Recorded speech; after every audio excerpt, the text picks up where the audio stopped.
Welcome to hour number 2 live right here on this Wednesday morning on the early line on SportsGrid. He is Donnie. I am Ben. In this second hour, we continue to talk NBA playoff action around the association. The conference final starting last night. It's okay. We got a lot to talk about. You know that we do. You know, and I circled the bases multiple times, and we're back. We're running backwards now from home to third to second to first, back to home again. Tough scene.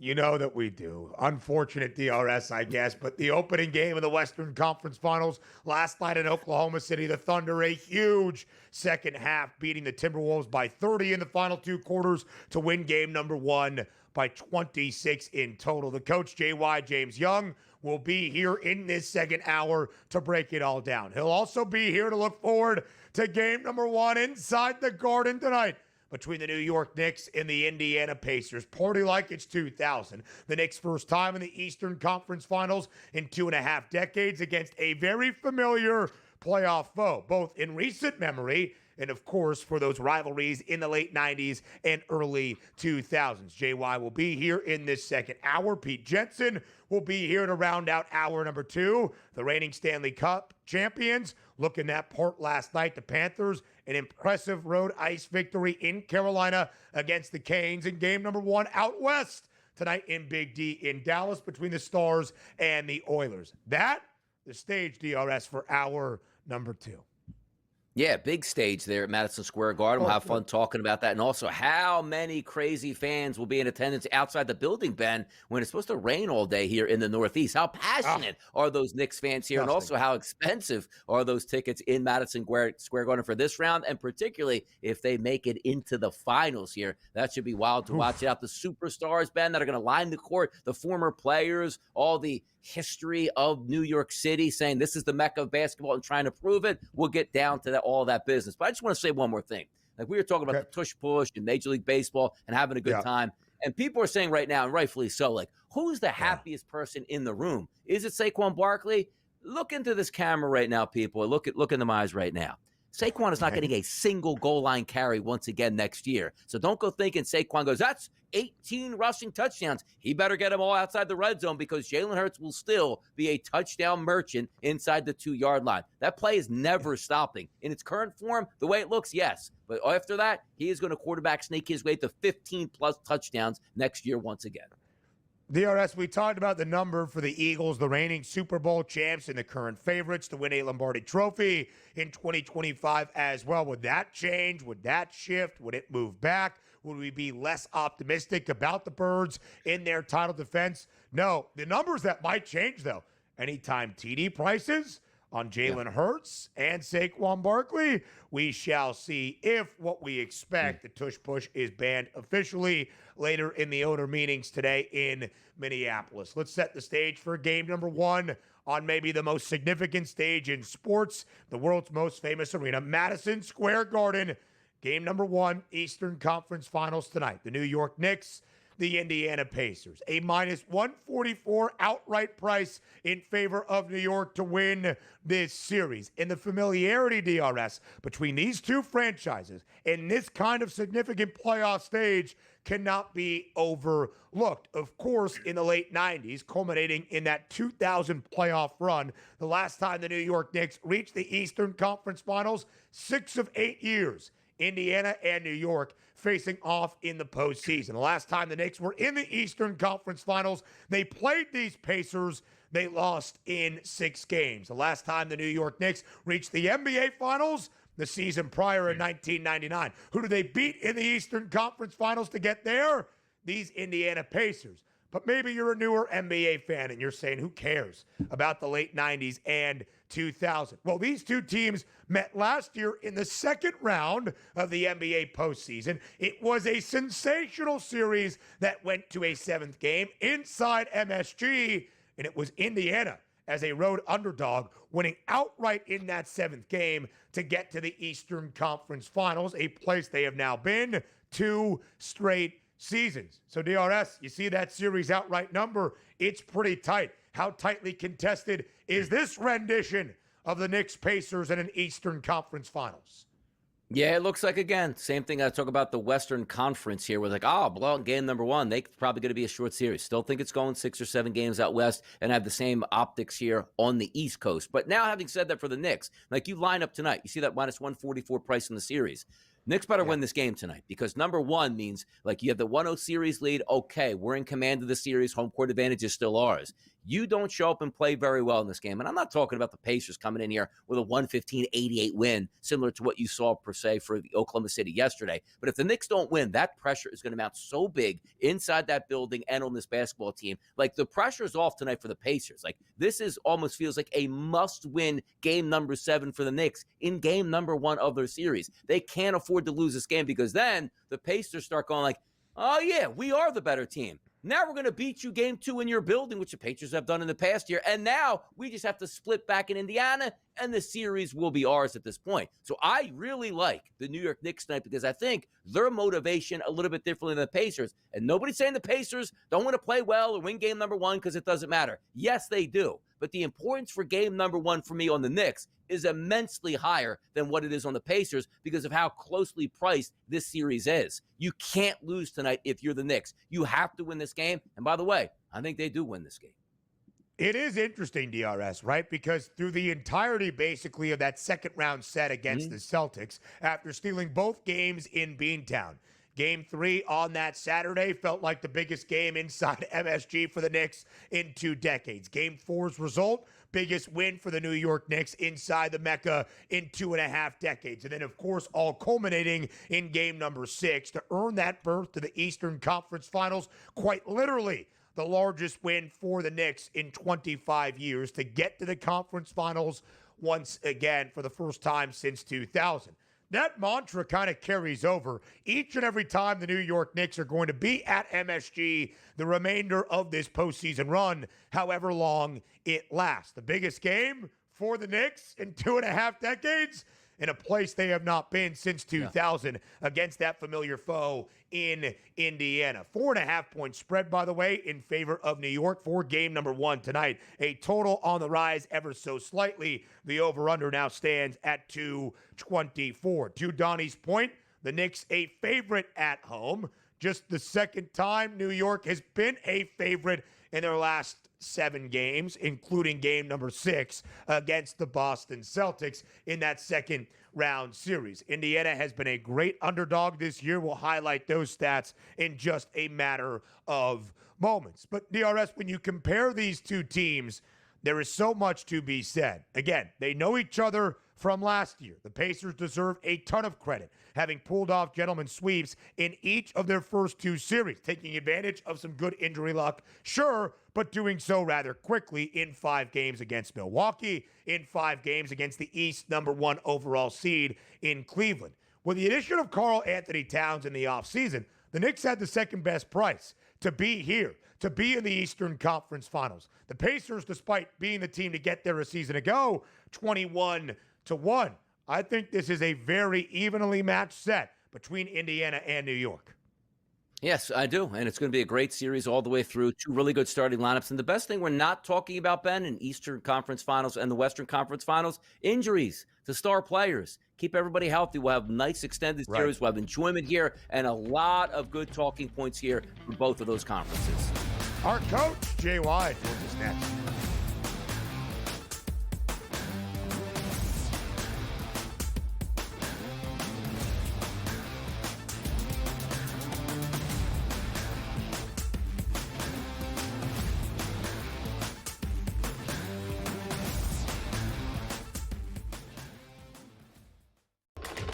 Enter into the magical world of McLuck.com, where even the smallest of spins can win real cash prizes. Adventure into over 1,000 of the best Vegas-style slot games. So what are you waiting for? Unlock your free welcome offer today.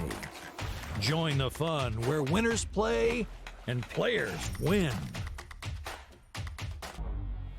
2 guys that can do it all. Too much electricity this morning. This is a good time. We're having a lot of fun. I had to do a triple take. Ka-ching! Why? because of parity. I didn't mean to offend. Yeah, it's not going to happen. Load management is a dirty word. Let him rip. You know what? Circumstances provide the results. What? How do you do this once? Oh, Donnie, you got such a good show there. A network that is booming. The Early Line, only on SportsGrid. The game is on. The stakes are high. But the action isn't just on the field. He's rearranging that ring. Get it inside! SportsGrid's in-game live. Your ultimate second screen experience. A little flyer, couple of 18.5-point live line. Every prop, every play, every day. Anything can happen. That's complete chaos. It's smarter to be on SportsGrid. We're going to go through every single thing, and I've got a great team behind me that's going to help me get the job done. I want this to be the place that people come to. There is going to be an energy to game time decisions that you will feel night in and night out. We are going to hit every single one of those markets that you need to know about. We will have everything at our disposal, and we will use that to our advantage. There is not going to be a better place, I promise you, than Game Time Decisions. I'm Kevin Walsh. Tune in to Game Time Decisions weekdays on SportsGrid.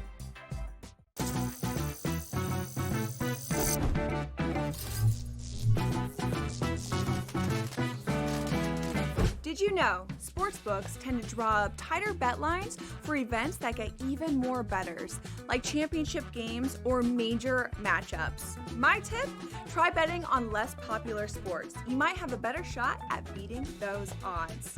Now, go get lucky. See you in Las Vegas. Let's get lucky.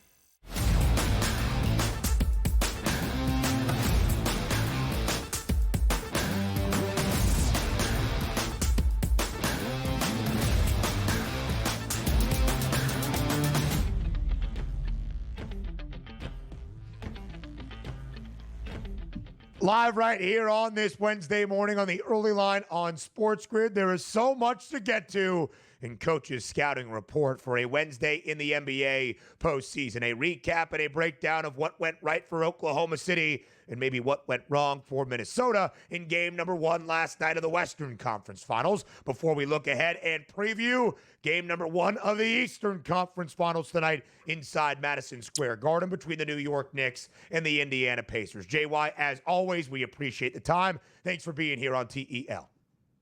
It's great to be here. Obviously, a big night. We keep saying this with the Knicks, biggest home game in 25 years. We said it game 3. We said it game 4. We said it game 6.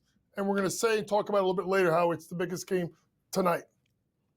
Maybe the biggest game for Oklahoma City in nearly a decade. Last night in OKC, opening game of the Western Conference Finals, the Thunder and the T-Wolves. OKC into the Western Conference Finals for the first time since 2016 when guys named Kevin Durant and Russell Westbrook were leading that Thunder franchise. First time for this young core led by head coach Mark Daigneault, and of course the presumptive NBA MVP in Shai Gilgeous-Alexander against a Minnesota team on this stage for a second straight year. And it was Minnesota, coach, with a 4-point lead at the break. And then in the second half, it was all OKC. They win the final 2 quarters by 30 to win game number 1 as a whole by 26. 114-88. What was the key to OKC's dominance in those final 2 quarters? Honestly, Ben, you have to look at a team that literally leaned on their defense. If you would have told me the way SGA and Jalen Williams would have started this game, I think shooting about 4 for 24 for 21 in the first half, you would say, oh my God, they're in trouble. But I think that's really what I've liked about this Oklahoma City team that they don't get enough credit is they're the top-ranked defense in the NBA, and their ability to grind your gears and lean on their defense until their offense gets going. You've seen that time and time again by this Oklahoma City team. And at some point, kind of like the last 3 or 4 minutes of game number 7 against Denver, they're going to get a run because their defense will fuel their offense. It happened at the break. They obviously held Minnesota to, I believe, I want to say maybe 22, 23% shooting in the second half, and really just allowed Jalen Williams and some of the other guys to get going with their performances. So a shout out to them just being mature enough mentally to just play better, guard the 3-point line better, have a team shoot 5 for 23 in the second half, and they just leaned on their defense. That's what's good, what you need to do in the playoffs, Ben, because teams are going to bring it on their side defensively. You have to grind their gears for 48 minutes, and then when you get a run, you capitalize on it. And that's exactly what Oklahoma City did last night. Yeah, played well in the second half, no doubt about it here, obviously, and we keep bringing up the 68 wins in the regular season. It's no fluke. Oklahoma City's a really good team. No surprise that they won that game going away, which I thought they would win that game by double digits, which then puts the microscope here. We'll get to game number 2 and the odds itself, but the series prices, because it doesn't change for me, Coach. I thought OKC was the team to be in game number 1, and they would easily dispatch of Minnesota, and they did that. But I actually like Minnesota in game number 2. Talking about the price points right now for the series, where OKC at FanDuel minus 750 to win the series, and the Minnesota Timberwolves at a plus 530. Well, simply put, if Minnesota is going to get back into this series, they need Anthony Edwards to be better in game 2 than he was in game 1. Yeah. Julius Randle can't be Batman. He's got to be Robin. And if you expect Julius Randle to give you this performance in game number 2, you're going to be mistaken, because there's going to be a slight regression, at least with Julius, who's been fantastic during this postseason. So it's one of these things. I thought that it could be a 5-game series going to it for the Thunder. So if you think that maybe Minnesota could come back and steal game 2 to level it up going it back to Minnesota, then wait, then jump on, obviously, Oklahoma City at that point. But to me, there's too many weapons on that other side with Oklahoma City that if they play defense, they have enough guys that someone's going to go off, whether it's Chet, whether it's SGA, whether it's Williams, Hartenstein, give you some points. Lou Dort can knock down some threes, right? The guys off the bench, Isaiah Joe, Cason Wallace, they hit you in waves so that their defense is there, their offense can carry them through. But like you said, if you think game 2 is a spot for Minnesota and you want to bet the series, wait, let them win, then jump on it after game 2 as the lines move. Another quick turnaround in the Western Conference Finals. Game number 2 tomorrow night on a Thursday evening in Oklahoma City. The Thunder a 7.5-point favorite. OKC has been at least a 5-point favorite in all 12 of their playoff games. Now, in a total that stayed well under tonight, last night has dropped well by a few points here for game number 2. 218 and a hook. It closed yesterday. Now 214. JY, it seems as though you expect this to be a quick series. For others that believe the T-Wolves will scratch and claw their way back into this to extend its duration, how critical is the result of game 2 in deciding just how long the Western Conference Finals goes? Ben, it's not even if they win or if they lose, it's how, right? If you have Minnesota play really well and they lose by 10, 15 points, no doubt starts to come into your mind. Like, Minnesota's got to play well, really well in the series. But here's the thing. I just don't know if they have enough offensive firepower. I mean, you just look at the second half shooting 35%, and, a team that leaned a little bit on their bench. You have Dante DiVincenzo, Naz Reid all combined 3 for 14 from the floor. So it wasn't just Ant. It was a lot of other guys besides Julius Randle who didn't play well. I just don't see how this changes as long as Oklahoma City is dialed in. As these games get away from teams, Oklahoma City is going to run away with it. The problem you have with Oklahoma City are tight games. Watch the game closely. If Minnesota loses close, maybe you can believe a little bit. But if they get beat up by 10, 15, 20 points, this thing may be over, and they may not even come back to Oklahoma City for a game 5. Ooh, tomorrow night, very critical for Minnesota to stay close. They have now been an underdog 4 times in this playoff run, 2-2, both straight up and against the spread. We shall see. They will need more out of Anthony Edwards, that being the T-Wolves. They'll need a lot more out of their offensive pieces off the bench. Nickeil Alexander-Walker, Dante DiVincenzo, and Naz Reid, who is over from deep. Those 3 combined to be 5 of 28 from 3 in game number 1. Now we head to Madison Square Garden next.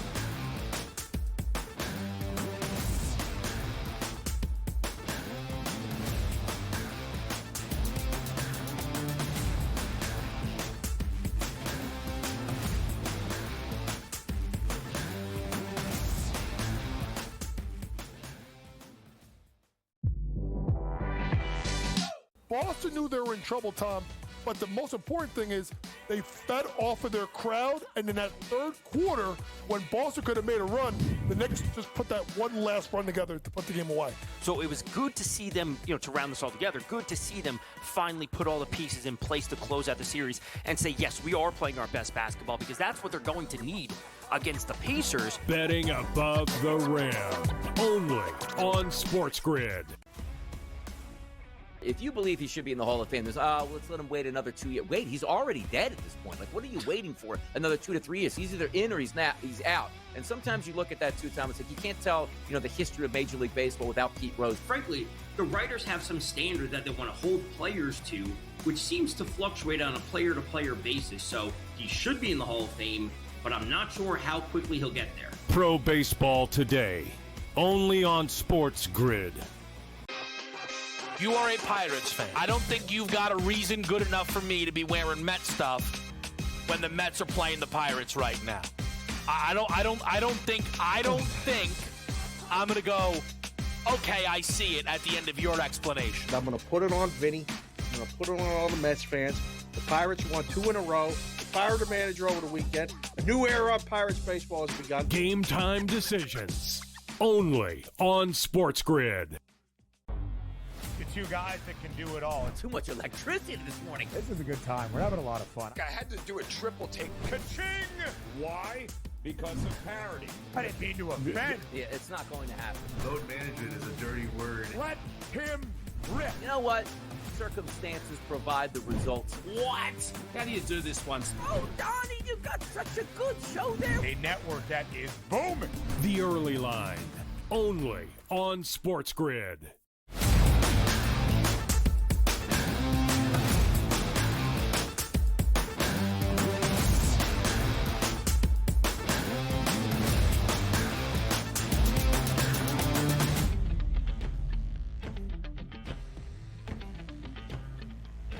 Game number 1 tonight in the Eastern Conference Finals inside the world's most famous arena.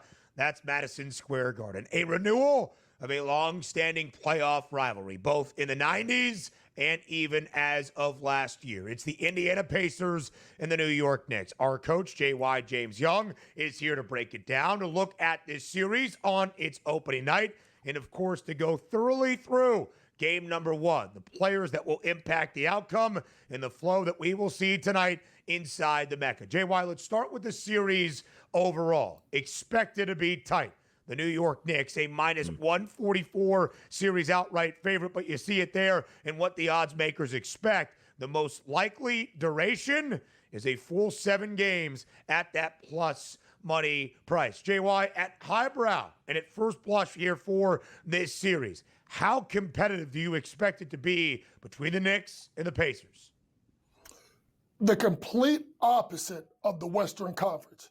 If this thing, honestly, Ben, doesn't go 7, I may be stunned. I think this is going to be razor thin.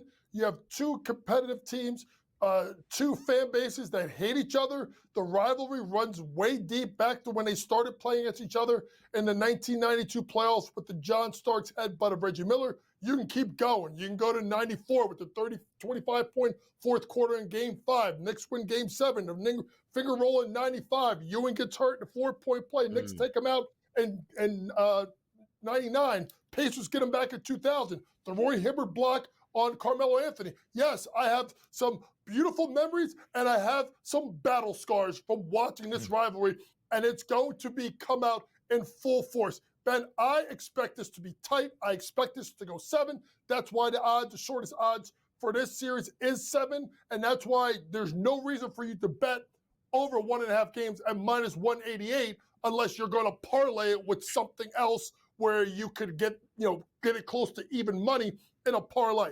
It's going 7. I fully expect it, maybe 6, but there's no way this is a 4 or 5 game series. Way too competitive teams, 2 really good coach teams, and it will be a fun one to watch.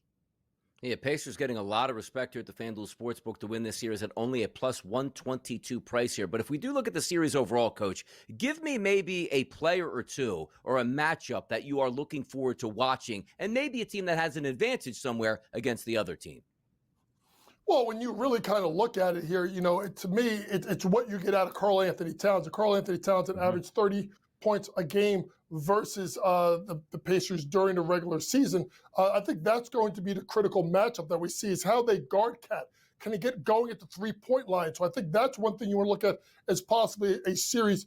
Price is looking at Karl Anthony Towns at 5-1 to lead the series in scoring. I think if you look at what they're going to do with Jalen Brunson, you're going to have multiple defenders, Nembhard, Naismith, going against him. So I think you'll see a better T.J. McConnell. So I think you look at someone like Karl Anthony Towns to be able to score the ball. But then you may see a regression in rebounding because he's got to go guard Miles Turner on the perimeter. So where do you look there?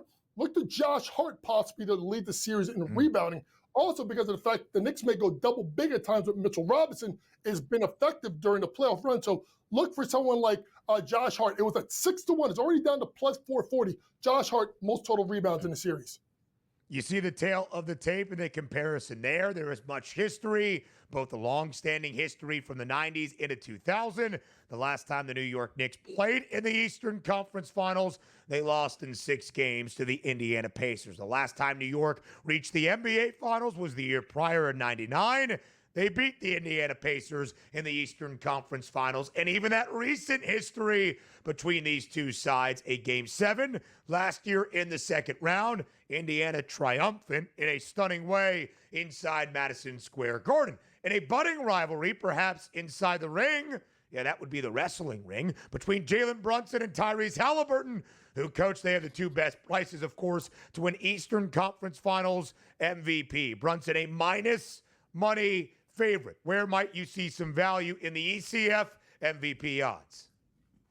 It's the third guy, Karl Anthony Towns. I mean, he's the third best odds at 13-1 because I just looked at 30.3 points per game, including a 40-point game in the third matchup. I don't know if they have the defensive tenacity in the front court. I know Miles Turner's a good shot blocker, but he don't want that smoke and he don't want to come out to the perimeter.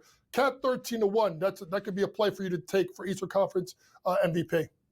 Yeah, it's a really good look with a ton of plus money to win the Conference Finals MVP award named after Larry Bird. That's the series as a whole. Let's dive deep into game number 1 with JY on the other side of the break on the early line.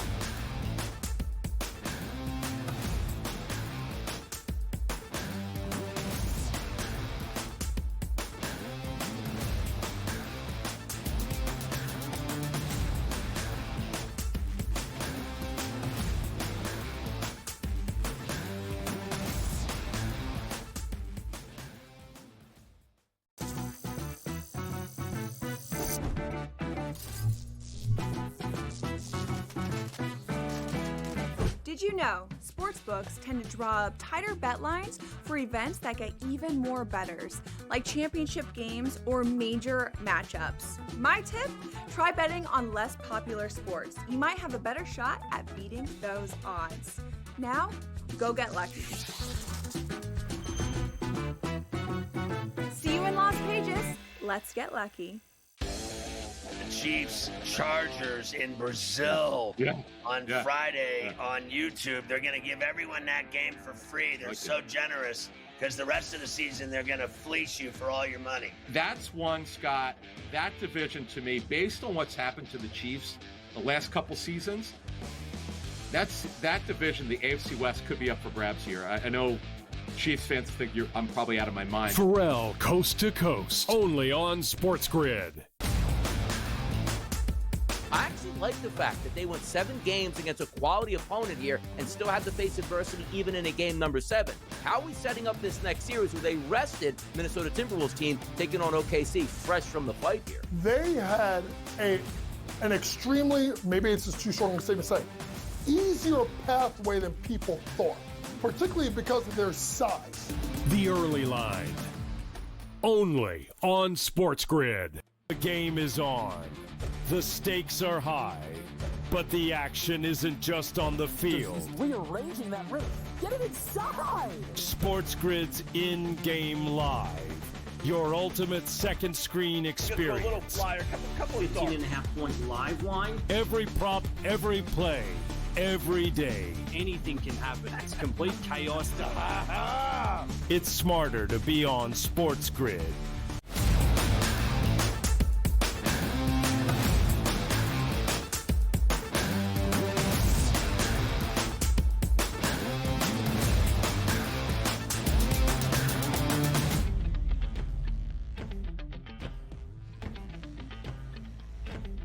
The opening game of the 2025 Eastern Conference Finals tonight inside Madison Square Garden between the New York Knicks and the Indiana Pacers. Our coach, J.Y. James Young, here for a third consecutive segment. We talked the series overall, how tightly contested we expect. J.Y. thinks we're going the full duration and distance to 7 games. It was a 7-game series between these two clubs last year in the second round of the 2024 NBA playoffs. What might we see here starting with game number 1 tonight?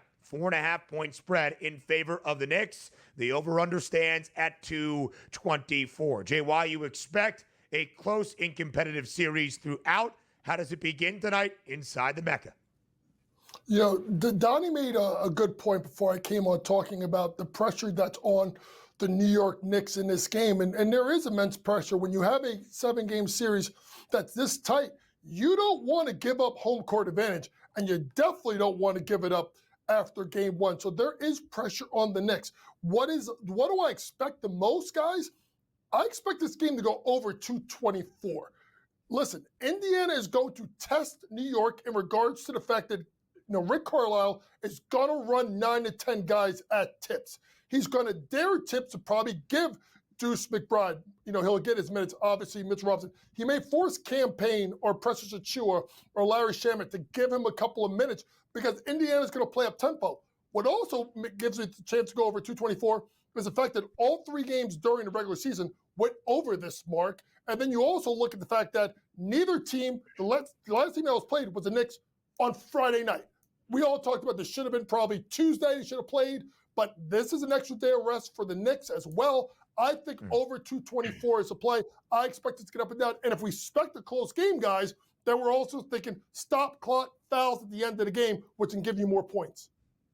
Yeah, it should be interesting to watch it play out, too, because both of these teams coming in healthy, both of these teams coming in rested. We should get a pretty good performance out of both sides here. At the FanDuel Sportsbook, 60% of those tickets coming in on the Indiana Pacers tonight, getting 4.5 points. And you saw that graphic at minus 190. We're now pushing over a minus 200 for the money line for the New York Knicks tonight. Big things are expected, and in big games, you expect your biggest players to perform accordingly here. Tyrese Halliburton's points prop in this game, over 18.5 currently right now at a plus 100 price. Jalen Brunson, 28.5 is over at a juiced minus 106, so a little bit less there. If we start with the superstars here, right, and we're just looking at Halliburton and Jalen Brunson, effects on game number 1, how do we anticipate both of those players playing? Because the reason I bring this up is SGA gave you exactly what we thought yesterday, Coach, right? Low 30s, he hit that. But Anthony Edwards didn't perform all that well. If we're looking at Halliburton and Brunson, how do we think the game plays out for those two superstars on the respective teams? I'm going to go with a little bit of a different take, and I want people to hear me out. If I'm looking at Brunson, I'm looking at the assists more than the points. If I'm Rick Carlisle, I'm running other guys at Jalen Brunson. I'm trying to wear him out. I may run double teams on pick-and-roll situations to get the ball out of their hands and let other people beat me. So that means the assist prop at 7.5, I would look to go over. If it's and honestly, with the Knicks, that may play into the Knicks' hands because I actually think the Knicks are better when that ball is spraying around. Think about how they played in Game 6 versus Boston. It was because other people are kind of getting involved. So now you go to the Knicks side, and what are you concerned about Halliburton doing? His ability to create for everyone else. Because if you look at it at the end of the day, that's what he does as good as any point guard in the NBA. So what do you do if you're New York? Maybe you try to make them more of a score-first guard so he takes other guys away. So I would look at Halliburton over 18.5 points. Maybe he gets Mikal Bridges into foul trouble. I would look at over the points for Halliburton, over for the assists for Jalen Brunson. 31 points for Tyrese Halliburton in that Game 5 series clincher in Cleveland. It's been about 8 days since we last saw Indiana on the floor. One of the keys for the Pacers, both this year and a season ago, the balance and the depth that Rick Carlisle's crew has. In 7 of their 8 victories so far in this NBA playoff run, they have had at least 6 guys in double figures. The only win where they did not have at least 6 in double digits, that was the Game 5 series clincher against Cleveland. On the other side, JY, we know Tom Thibodeau's rotation may be a little bit more tight than what we will see out of the Pacers in this Eastern Conference Finals. And one guy you highlighted above all else, that's Karl Anthony Towns. His points prop for game number 1 of the Eastern Conference Finals stands at 22.5. If the New York Knicks are going to take game 1 inside MSG tonight, what does New York need out of Cap?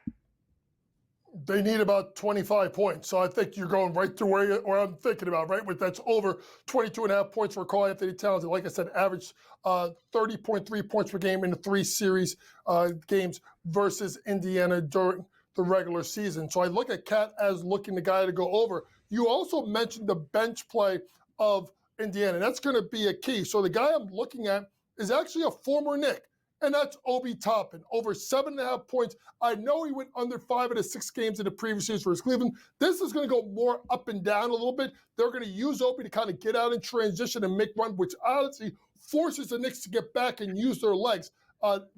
I think 9 of the last 12 games, including the playoffs, Obi Toppin's going to over 7.5 points. Look for Obi Toppin to get about 10 points tonight. Oh, Obi, over 7.5 points tonight. How about Miles McBride, Coach? Come on, man. 6.5 points in game number 1. A couple triples from deep. And by the way, just to let you know, I do think Karl Anthony Towns has a decent night. But you know where I went? I went an under prop on Karl Anthony Towns. Under 1.5 3-point shots made at plus money. It's been 7 games since he made more than 1 triple. Do I expect him to knock 1 down? Yes, but not 2. But give me a little Miles McBride. Give me somebody way down that list. Maybe a TJ McConnell or even a Josh Hart at this point. Who exceeds expectations for game number 1 that we can dabble in? Yeah, forget Obi. Well, I think yes, Obi-Wan Kenobi's one, but Deuce could get loose. Deep, I don't know. It's deep. We're not talking like PJ Tucker 3.5 when he was with Milwaukee deep. That's deep. That's Stand deep. in the corner, drop a triple. Yeah, just hit a 3 and a foul shot, and you get over to 3.5. But yeah, I think Deuce could get loose for about 6.5. Listen, Deuce obviously played Donnie much better in the series versus Boston than versus Detroit because he's going to have to get extended minutes and they have to get blows. I think Deuce can get loose and knock down a couple of threes. You also mentioned the pest, and that is McConnell. And McConnell is done. He's going to be a critical part in the series because if you guys remember last year, he got into it a little bit with Jalen Brunson at times during the series. So I do look at another player like McConnell to go over his points prop. The bench is where you're going to find your value because those guys are going to get extended run in this series, especially if you expect it to be a 7-game series. These guys got to get a lot of run, particularly more on the front end to kind of save their legs because remember, guys, this series I think it's only 1 day in between every game for I think the totality of the series. So you got to use your bench guys a lot. Yeah, you certainly do, JY. I do think in that series against Boston, even with a healthy Jason Tatum, one of the key differences for New York, the excellent wing play out of OG Anunoby and Mikal Bridges, as we saw in that Game 6 finale. Those two combining for 45 points, Anunoby 23, 22 out of Bridges, each hitting 4 triples. How critical are both of those wings for Tibbs and the Knicks in this Eastern Conference Finals? Oh, you know where we're going. They'll be serving them for hopefully all 7 games, and that's Wingstop. So you could look at either OG Anunoby over 1.5 steals at minus 122, or the same thing with Mikal Bridges over 1.5 steals at plus 116. Why? Because Mikal's going to have the primary assignment versus Halliburton, and then OG's going to have the primary assignment versus obviously Pascal Siakam. And those are the 2 primary ball handlers, and it's also the 2 primarily guys that set the teammates up. So maybe look at steals or stocks if you could find them for both Mikal Bridges and OG Anunoby. JY, an excellent breakdown today here on this Wednesday on the early line. Looking forward to game number 1 tonight inside Madison Square Garden between the New York Knicks and the Indiana Pacers. An early fadeaway? We've got about 17 seconds left. Hey, it's all a little outdoor, old school. Little, hey, right, 99. Donnie. He's not going to pass. JY. No, he's not going to pass. He's just sitting there. What is that? I'll shoot it myself.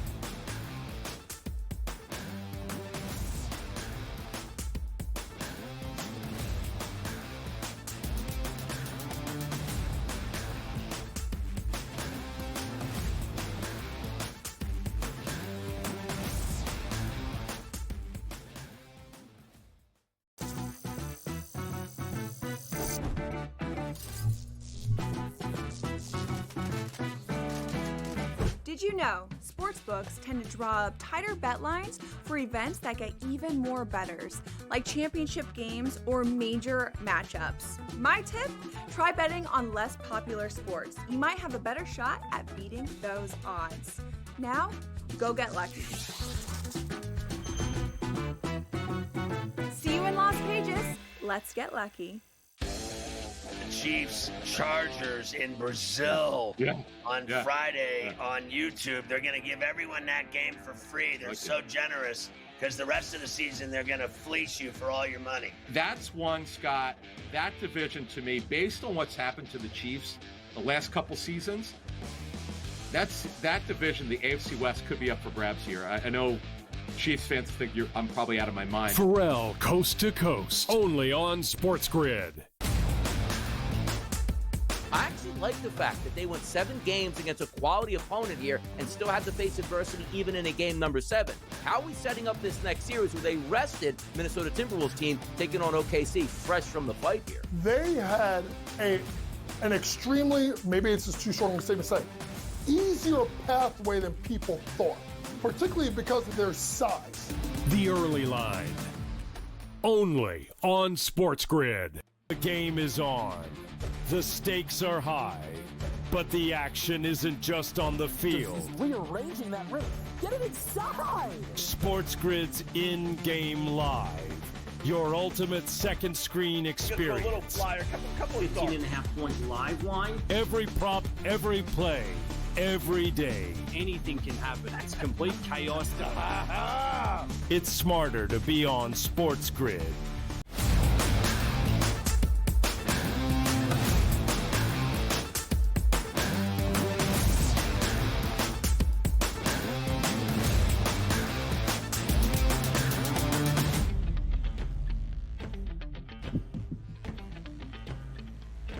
The conference finals now underway, not just in the NBA playoffs, but also in the Stanley Cup postseason, beginning last night in Raleigh, North Carolina, in the Eastern Conference Finals, and its opening game between the Carolina Hurricanes and our reigning Stanley Cup champs in the Florida Panthers. To break it all down, bright and early here on this Wednesday, we welcome in the NHL's Pete Jensen right here to the early line on SportsGrid. Pete, as always, we appreciate the time. Thanks for being here. Of course, and yeah, nothing has changed, right? The Florida Panthers are their same dominant self from each of the past 2 postseasons. They're even deeper this year with what they got going on their third line. These guys, Marchand, Luosterainen, Lundell, have quietly been some of the best point producers in the entire league this postseason. Maybe we'll get a collision course with Edmonton from last year, but I'm leaning Dallas a little bit, but really, really great to be on with you guys again. And we'll look forward to game number 1 tonight in Big D between the Stars and the Oilers in just a moment. But Pete, last night, game number 1 of the Eastern Conference Finals. The reigning Stanley Cup champs, the Florida Panthers, who have been in the Eastern Conference Finals for 3 straight years, trying to get to the Stanley Cup Final for a 3rd consecutive season. And 2 years ago in 2023, it was a 4-game quick sweep over these Carolina Hurricanes. But with home ice advantage, would the Canes be able to stand tall this time? The answer, not so much. The Panthers dominant in game number 1, a 5-2 victory as a slight road ice underdog in game number 1 against Carolina. Dominant, Pete, impressive, another way to use that word last night. How would you describe Florida's performance in game number 1? Well, I mean, they're the road warriors. I know they lost games 1 and 2 in Toronto, but we all saw what they did to absolutely dominate the Maple Leafs in both games 5 and 7 of that series. And they kind of controlled the series from the jump against the Tampa Bay Lightning in the first round and made quick work of them. And then now all of a sudden you see the previously unbeaten Carolina Hurricanes on home ice take a fall in game 1, and all of a sudden the Florida Panthers, I feel like quietly, and not enough people are talking about this, the Florida Panthers through 8 road games this postseason have a +20 goal differential on the road. Wow. I mean, that is unbeatable, right? Nobody's going to beat them if they keep that up. I don't know if they can keep the shooting percentage up. I am noticing that they have a pretty even shots on goal for versus shots on goal against in road games this postseason. So maybe they're playing a little over their heads, but I think this is just an extremely deep team that is taking advantage of its opportunities and kind of silencing its critics that are saying they've played too much hockey over the past couple of years. No, they're even more equipped than they've ever been, I think. Yeah, they look sensational right now, too, and now securing home ice advantage here. We'll see if they can hold on with another win in Carolina. If we reassess the series here, Pete, we take a look at the Florida Panthers. Still another game number 2 on the road, but they are the favorites now at a minus 240 price to win this series. Updated here from the graphic that you see, plus 195 here for the Carolina Hurricanes. And also the spread now goes to Florida, minus 1.5 games, and the shortest games for the series at plus 185 for a game number 6. Obviously, we know these are two good hockey clubs. We don't expect it to be a short series, but looking at game number 1 and trying to project it into game number 2, what do we need to see differently to even win the series here for the Carolina Hurricanes now in an 0-1 deficit? Right. Off that note of what you said, I still expect this series to go to 6 games. You know, maybe Florida closes it out in game 6. I could see that. But I picked Carolina to win the series because they do dominate everybody at possession. And you even look at the shots on goal discrepancy last night. It was heavily in favor of the Carolina Hurricanes, even though they lost the game, even though they allowed 5 goals. Problem is the high danger shots on goal. They had more than Florida, 7-5. They just Florida scored 3 high danger goals. They scored 2. So Freddie Anderson came back down to earth a little bit in that game last night after previously being like almost unflappable in the series against Washington, facing high danger shots. He barely allowed any goals in that whole series. So I think Carolina needs to, clean up a little bit when Florida is in the cycle a little bit. I think you can see Carolina was out of their comfort zone a little bit because they're used to just completely devastating these other teams in terms of possession, and Florida's in terms of like shot attempts percentage and offensive zone time. They're number 2 behind the Hurricanes in both of those categories, and really strong in the regular season as well. So it's like Carolina kind of got a taste of its own medicine a little bit. I would expect a bounce back in game 2. They really need game 2 if they have any chance to win this series. And the man known as Playoff Bob, Sergei Bobrovsky for the Florida Panthers, fantastic in net last night with 31 saves. Carolina a minus 130 home ice favorite for game number 2 tomorrow night in Raleigh. Let's head out west. It's the Edmonton Oilers. It's the Dallas Stars. Game number 1 tonight in Dallas. And despite the Stars being at home, having home ice advantage, and even a slight favorite, Pete, for game number 1, it's the Edmonton Oilers and Connor McDavid as a slight, and I mean ever so slight, series outright favorite. Minus 118 the price on Edmonton. Minus 102 on the other side for Dallas. Pete, 16 cents of difference. That's it. How competitive is the Western Conference Finals about to be? Yeah, it's going to be great. I mean, you have 3 of the superstars in the league, whether you talk about McDavid, Draisaitl, and then also Mikko Rantanen, remember, has reminded everybody this postseason that even without Nathan MacKinnon, he's still a top 10 player in the NHL. And, nobody can really debate that after what he's done with his clutch performances, 2 hat tricks in this postseason. So I'm interested to see how the speed goes in this series. I think it has a chance to be higher scoring. Edmonton likes to play that topsy-turvy style.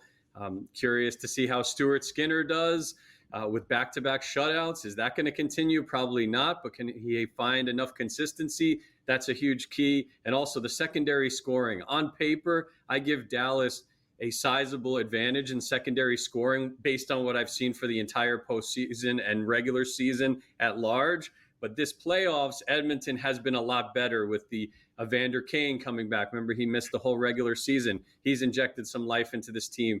Connor Brown, Corey Perry, they need these guys to keep it rolling, and they need Skinner to be as consistent as possible against, I think, the most loaded forward group in the league.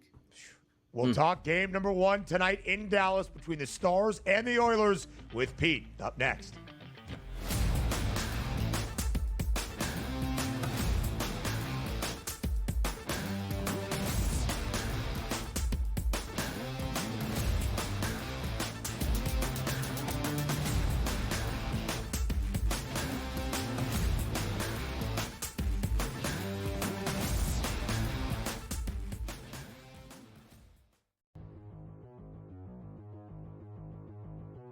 Buy or sell, Devers will be traded this season, let's also not forget that there's $300 million on the table due to Devers, which eliminates him from, what would you say, like 17 teams? Oh, I would think more than 17, maybe 27. That's a joke, but how many teams could afford him? All right, 5, 6. How many teams needed a third baseman who can't play third base? You know, how many people want to deal with his attitude? He hasn't come off looking good in any of this. Whether you believe he should have anyway, he doesn't look good at this. Will he be traded? No, he won't be traded. The salary alone makes it highly unlikely. He's a great hitter. All right, no doubt he can hit. But other than that, there's too many between the money and the attitude and no really position for him here. He's not getting dealt anytime soon. Buy or sell, if the season ended today, Hunter Brown would win the American League Cy Young Award.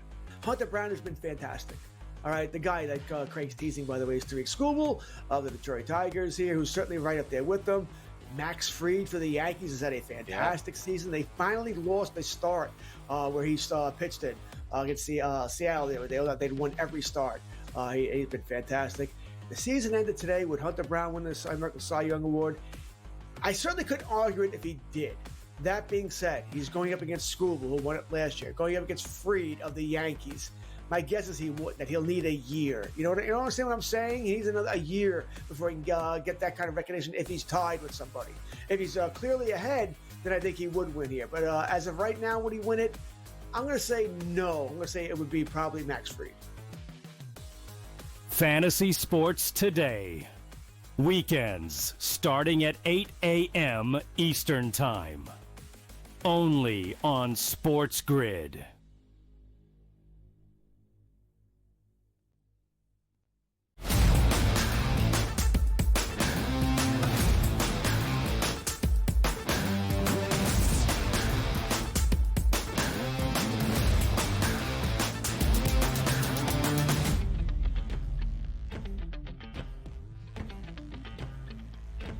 Game number 1 of the Western Conference Finals in the Stanley Cup playoffs tonight in Dallas. It's the Stars and the Oilers. Edmonton trying to get back to the Cup final for a second consecutive season. Of course, Edmonton trying to bring the Cup back to the Great White North for the first time in more than 3 decades. Pete Jensen of the NHL here once again on this Wednesday morning. Pete, let's dive in to game number 1 tonight in Big D. The Stars, as we shared, a slight series outright underdog, but Dallas, the home ice favorite tonight for the opening game of the Western Conference Finals, a minus 128 number on the money line, a rather lofty total of 6.5. Pete, what do you expect the flow to look like tonight in Dallas between the Stars and the Oilers to kick off the Western Conference Finals? Well, both teams have really good power plays. We know Edmonton has for a long time. The real strength of Edmonton has become the 5-on-5 play. They dominated the Golden Knights at 5-on-5, 14-7 in the second round, which is like a complete flip-flop compared to what happened when the Oilers lost to Vegas a couple of years ago in the playoffs when they were dominated at 5-on-5. And I believe that was the year when Vegas won the Cup. So Oilers are playing with a different type of purpose at 5-on-5, not as reliant on the power play, whereas Dallas is great at special teams. That's why they've gotten to this point against, the Avalanche and then the Winnipeg Jets. They have had a robust penalty kill, always one of the best in the league. And then their power play has just been clicking, and power play goals in, I believe, at least a power play goal in 10 of their 13 games this postseason. You wonder if they cool off there, maybe Edmonton could, win one of these games in Dallas. But Dallas is 6-1 at home this playoffs. That's been a good sign for me with the Stars. The past 2-3 years prior to this postseason, they were dropping some big game 5s, game 7s. Remember some of those games that were getting blown out in like really important home games during the playoffs for whatever reason? I think they've corrected that. That's really important for Dallas to get at least one of these 2 home games. They're certainly capable of getting both. Superstars all the way around in the hockey's version of the Final Four. You take a look at Connor McDavid in the odds to win the Conn Smythe. The favorite right now, Pete, at a plus 380 price. Mikko Rantanen, as we talked about, a plus 480. And the goalie starts to show up here. Sergei Bobrovsky at a plus 550 price. If we're looking at some of these odds with this odds market right now, who are we sort of leaning to at this point right now, Pete, for you? So I like Rantanen a lot. If the Stars win the Cup, it could even be one of those situations where like the losing team could have the winner, like we had last year, because of the narrative that Rantanen has scripted with all these, 3-point games left and right, and the hat trick and assist in Game 7 of the first round. Remember, it's an award that kind of rewards a player for the entire postseason, not just the Cup final.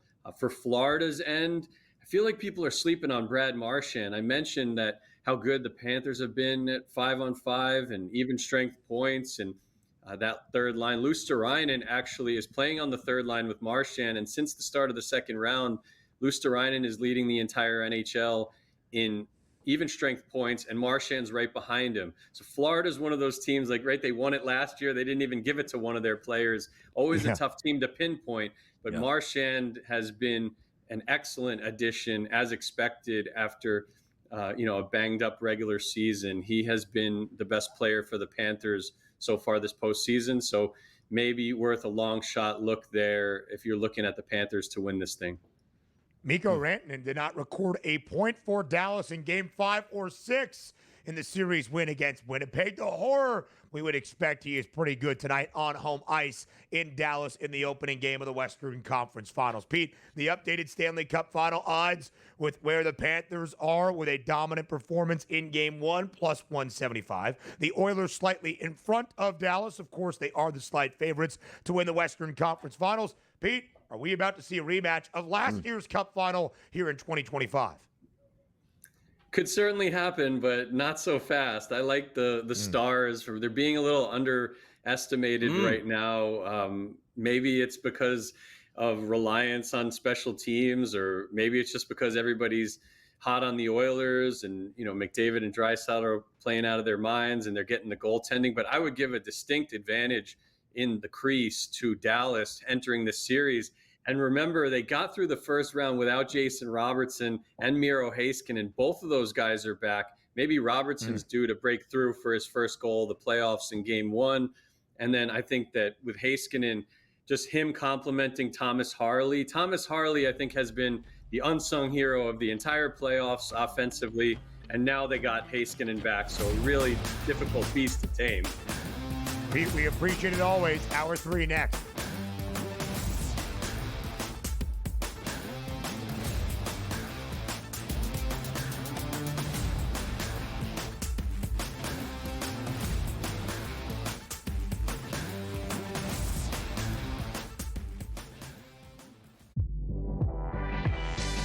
Boston knew they were in trouble, Tom, but the most important thing is they fed off of their crowd, and in that third quarter, when Boston could have made a run, the Knicks just put that one last run together to put the game away. So it was good to see them, to round this all together, good to see them finally put all the pieces in place to close out the series and say, yes, we are playing our best basketball, because that's what they're going to need against the Pacers. Betting above the rim, only on SportsGrid.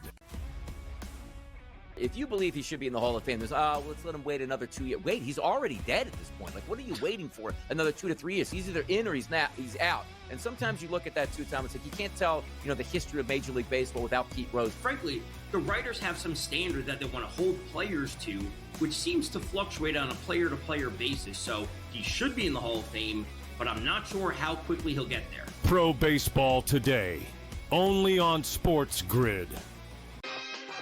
You are a Pirates fan. I don't think you've got a reason good enough for me to be wearing Met stuff when the Mets are playing the Pirates right now. I don't think I'm gonna go, okay, I see it at the end of your explanation. I'm gonna put it on Vinny. I'm gonna put it on all the Mets fans. The Pirates won 2 in a row. Fired the manager over the weekend. A new era of Pirates baseball has begun. Game time decisions, only on SportsGrid. The two guys that can do it all. Too much electricity this morning. This is a good time. We're having a lot of fun. I had to do a triple take. Ka-ching! Why? Because of parity. I didn't mean to offend. Yeah, it's not going to happen. Load management is a dirty word. Let him rip. You know what? Circumstances provide the results. What? How do you do this once? Oh, Donnie, you've got such a good show there. A network that is booming. The Early Line, only on Sports.